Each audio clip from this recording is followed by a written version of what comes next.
Mimi nimetolewa kwa sababu baba yangu alikuwa ajuani na babake Uhuru Kenyatta, huyu mzee Jomo Kenyatta. Nimetolewa kwa sababu baba yangu hakujua Jaramogi Oginga Odinga, babake Raila Odinga. Kwa sababu baba yangu alikuwa ajuani na Jonathan Toroitich Arap Moi, mtoto wa Baringo senator. Nimetolewa kwa sababu baba yangu na familia yangu ilikuwa ijulikani na waziri Moses Mudavadi, baba yake Mudavadi.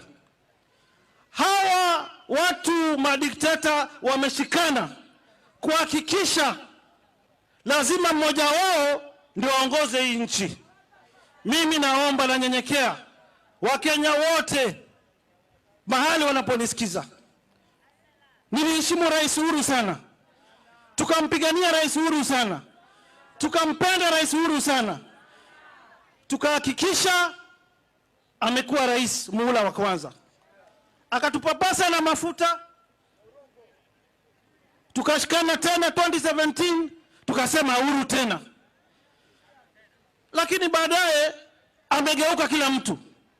Amegeuka next president William Samoei Ruto, amegeuka Aden Duale, amegeuka Kipchumba Murkomen, amegeuka Susan Kihika, amenigeuka mimi kama ndugu yake Sonko, amegeuka Hassan Omari. Hatujui rais wetu hii roho ya kinyama ameitoa wapi.